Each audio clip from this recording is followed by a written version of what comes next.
जब इस देश में जो राजा होते थे, शासक होते थे, रियासती जमाना था, तो राजा गोचर छोड़ते थे। कहां तक है, एक गांव का भी मुखिया होता था, वो भी गोचर छोड़ता था। यहां तक कि लोग मिलकर, जहां गोचर की व्यवस्था नहीं है, अपनी अपनी खेती का थोड़ा थोड़ा अंश छोड़ करके गोचर छोड़ते थे। भाई गांव की गायें कहां खड़ी होंगी, कहां चलेंगी, कहां विचरण करेंगी गाय।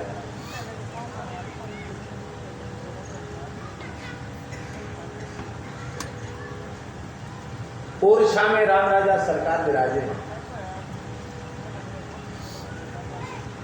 तो जब राम जी अयोध्या से आए तो महाराजा मधुकर शाह ने पुष्य नक्षत्र में शास्त्रीय विधि से राम जी का राज्याभिषेक कर दिया ओरछा में। अब ओरछा बुंदेलखंड की राजधानी थी, तो राजा तो हो गए, राजाधिराज तो राम राजा सरकार हो गए। अब राजा जो था वो उसका क्या होगा, तो राजा भगवान का नौकर हो गया। पर लोग तो उसको राजा कहते हैं, तो उन्होंने टीकमगढ़ बसाया। तो मालिक राम राजा सरकार और उनके ओर से जो व्यवस्था में नियुक्त हैं वो टीकमगढ़ महाराज हुआ करते। और ओरछा राम राजा सरकार की व्यवस्था राज परिवार की ओर से, शासन की ओर से होती थी। जब रियासतों का विलय हुआ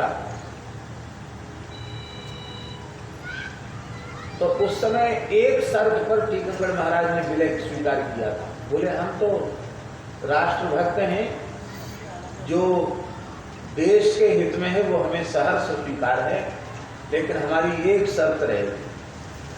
वो शर्त ये है कि हमने और हमारे पूर्वजों ने जो गोचर छोड़ा है वो गोचर किसी भी प्रकार से नष्ट न किया जाए। गोचर सुरक्षित करने के ऊपर उन्होंने कहा था कि गोचर को यदि गोचर के रूप में ही सुरक्षित रखने का वचन दिया जाए तो हम विलय करेंगे, हम संघर्ष करेंगे। दूसरा उन्होंने कहा था कि जैसी सेवा पूजा मर्यादा की व्यवस्था राम राजा की हमारे काल में है, वैसी ही व्यवस्था मर्यादा जो भी सरकार रहे उसके द्वारा राम राजा सरकार की गई, उसमें समझौता हो गया विलय। आपको सुनकर आश्चर्य होगा, नदियों के तटवर्ती क्षेत्र में 5000 हेक्टेयर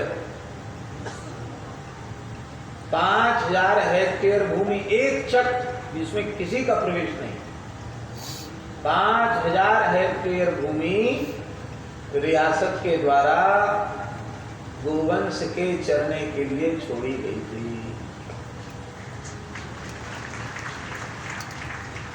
आज भी राज परिवार के पास पावर है, पुरानी लिखा पड़ी है कि वो यदि केस करे तो सारा गोचर छीन सकता है, क्योंकि उसी शर्त पर विलय हुआ था।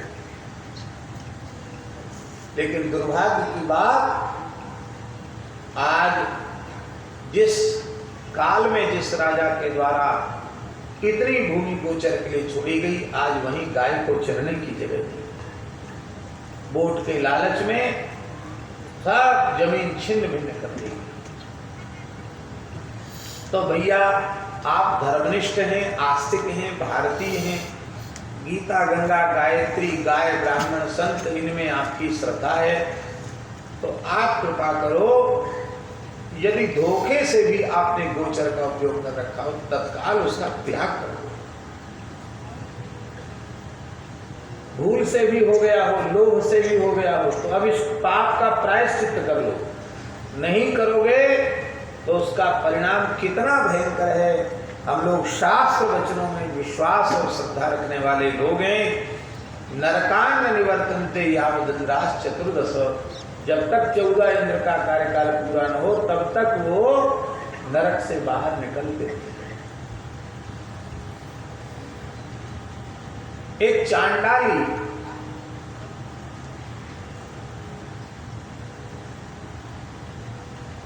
कुत्ते के मांस को पकाकर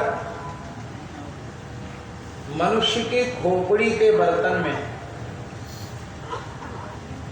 खोपड़ी का ही कटोरा था, उसमें कुत्ते के पके हुए मांस को रख दिया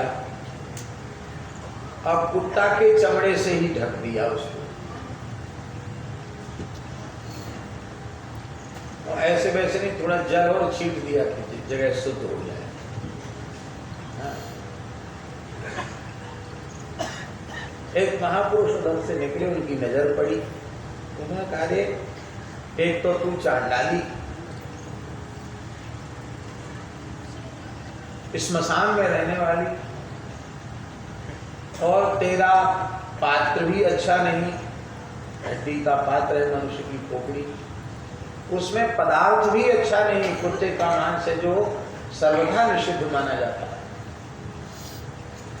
ढका हुआ भी कोई बढ़िया चीज से नहीं है, कुत्ते के चमड़े से ही ढका हुआ है। फिर तूने जल छींटकर जगह पवित्र की, इसको ढका है किसके दोष से बचाने के लिए? उसने कहा महाराज आप तो महात्मा हो, क्या कहें, समय बदल गया है, ये श्मशान के निकट गोचर भूमि है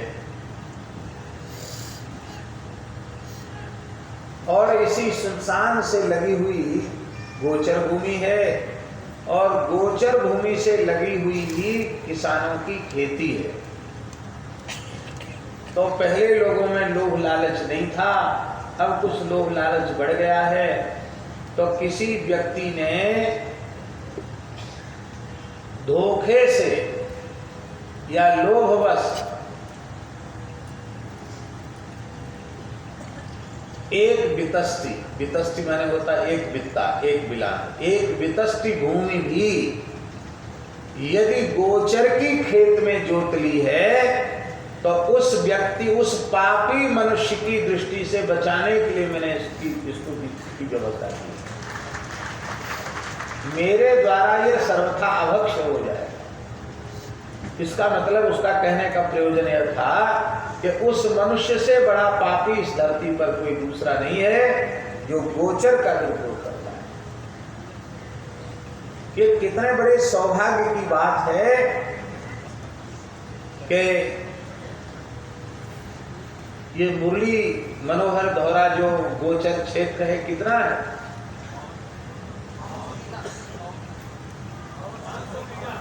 5200 बीघा, 5200 बीघा है। ये कितने बड़े सौभाग्य की बात है कि बीकानेर जैसे महानगर के निकट इतना बड़ा गोचर,